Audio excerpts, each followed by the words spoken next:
fact. Now, 6.5 million men in the UK are affected by baldness, and a recent survey revealed that many men think having hair would make them more attractive, look younger, and even influence their career. But what do women think about balding men? Did they find them attractive? We took our cameras onto the streets to find out. My boyfriend's bald, he's going to hate me for saying this. So yes, I've been with him a year, so I must be doing something right. But I don't mind being how I am. Can be sexy as well, and had a few boyfriends bald, and I feel that it's great. On some men it is, but on some men it's downright disgusting. I think if you wear it with pride, I think you can pull it off. I think it's cool. I wouldn't say it's cool, but I wouldn't say it's bad. So, not bad, all very positive, but our online poll results were this.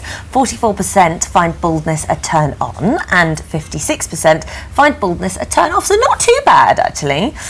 For some women, it can affect how they feel about their partners, and we are joined by 3 couples affected by hair loss, along with male grooming expert Richard Anthony. Welcome to all of you. Thank you for being here today. So let's crack on. First of all, we have got James and Gail. Let's have a look. Hi, I'm Gail. I've been married to James for 9 years. His hair started falling out about 9 years ago, and it has affected many areas of his life. Our kids even cried when he said he may go bald. He's gorgeous, but he would be even more attractive with a full head of hair. Now, it's interesting, this one, because reading through your email, which came from James, and knowing a little bit more about you, who is it that has the problem here with the baldness? Good question, Philip. I'd actually probably say it's mainly our 6-year-old daughter Molly.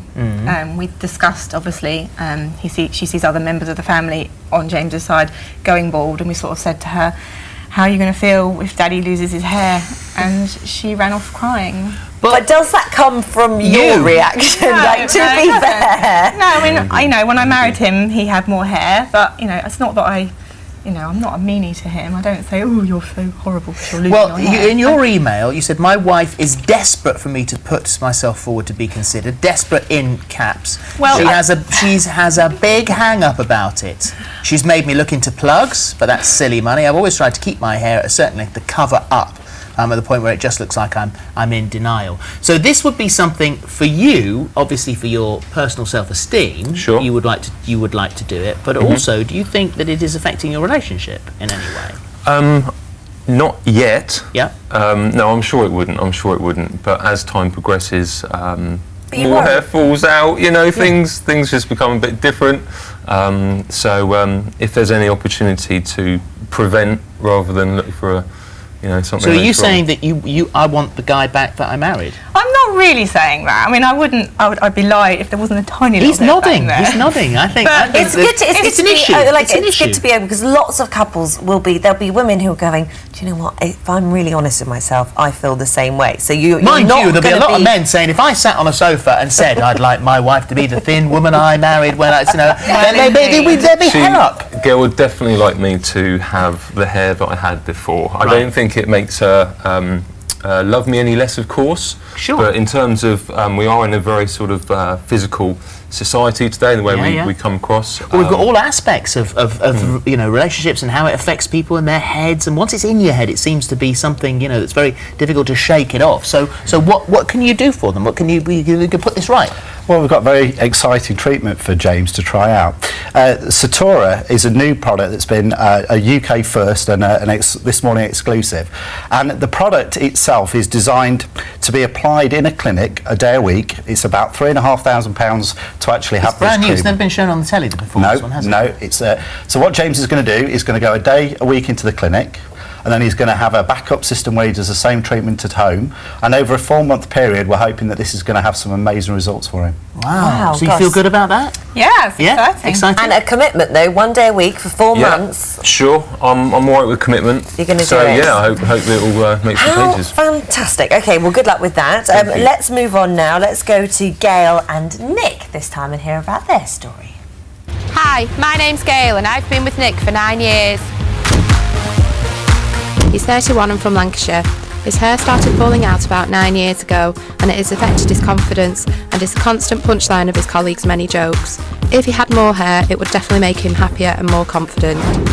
Well, he's a fireman, so do you get ribbed about this? Yeah, all the time. That's so the butt of the jokes. Men are so mean. And it's you here that has more of an issue, isn't it? Does it affect your confidence? Yeah. Well, I wouldn't say it affected my confidence, but I'm constly getting mentioned every time I go to work, football, friends. So see, I think that looks like such a cool look. You look great. So what? How does it affect him? It doesn't knock his confidence or anything, but I think he's a bit tired of the endless jokes and the same jokes over and over again. He doesn't moan too much. And Gail, you had a baby, didn't you, 9 months ago? So, and he's been fantastic with you and the baby, and this is something really supportive. So that's why I emailed in. I thought, this is a nice opportunity to thank him. Well, this is what he looked like with his hair. There you go. That's yeah. When did you start noticing it was going on? I like it now. Yeah. A few people say that. Yeah, I like it now, but he did used to have lots of really funky hair. So it'd be nice to have the option. Yeah, you've not got an option, have you? Yeah. Can you give him enough hair to have a funky hairstyle? That's what I'm hoping for. I'm sure we can. What are you going to do?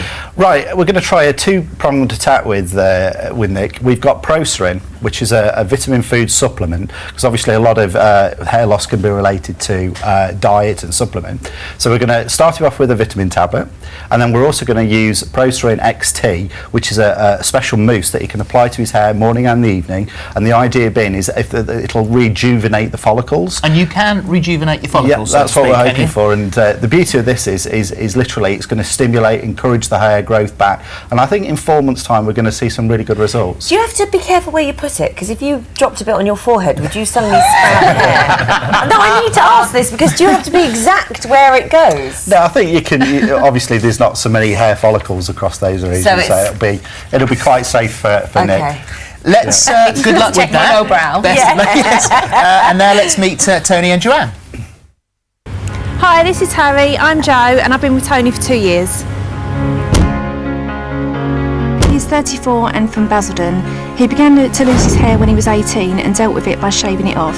Since meeting me, I've convinced him to grow it because I like running my fingers through it. More recently, he has become more conscious about it.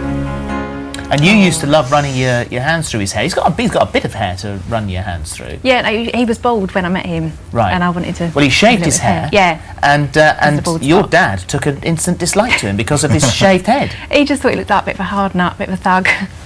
So, which is not the sort of person that you absolutely are. Not, no. She'd have you thinking I was running around scaring kids like Shrek or something. But. And do you think that you would get a different reaction because you had a shaved head to having a bit of hair? Yeah, I think so. Yeah.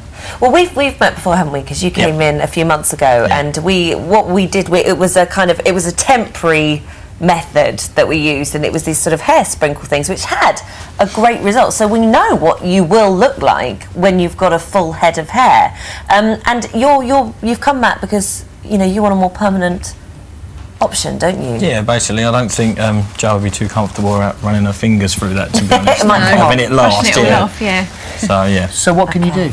Well, this is where I'm going to set myself a really good challenge, and I'm going to take on Tony under my wing, and I'm going to try and prove against the two treatments that with regular haircuts, regular advice on being taught, teaching him how to cope with his hair, not being too aggressive with it, not too much products, and with regular cut, maybe even introduce a little bit of colour to his hair. It's sort of me pitching myself as a male grooming hairdresser against any of the best market treatments that we can come across. But isn't it going to get worse though? Because as he gets older, he's going to lose more and more and more. So eventually, you're going to be fighting a losing battle. Well, hopefully not. Hopefully, we're going to teach him how to prolong it and keep it. And so now that technology exists for you to recreate hair. Yeah, I mean, over the years there's been so many sort of bad press surrounding hair treatments, and there's been a lot of negativity, but now it's making men aware that these treatments now actually work, and we just got to get guys through the salon doors talking to the hairdressers about what they can do with hair loss and actually experiencing the results rather than just shaving the hair off. What's the maximum you can spend? Oh, if you wanted to go into hair surgery, it can go up to tens of thousands of pounds. The Satora is an expensive treatment, but the beauty of it is it only has to be done once. It's not one that you have to keep spending money on. Yeah. So that's what James is going to experience. And it's free. Yes. Well, we shall see you all back in 4 months' time then. Yeah, good luck. Thank you all for Happy being growing. so honest. Thank you very much indeed. Good luck, and thank you. Thank you. Thank you very much. Right, we're back with Soapbox right after this break.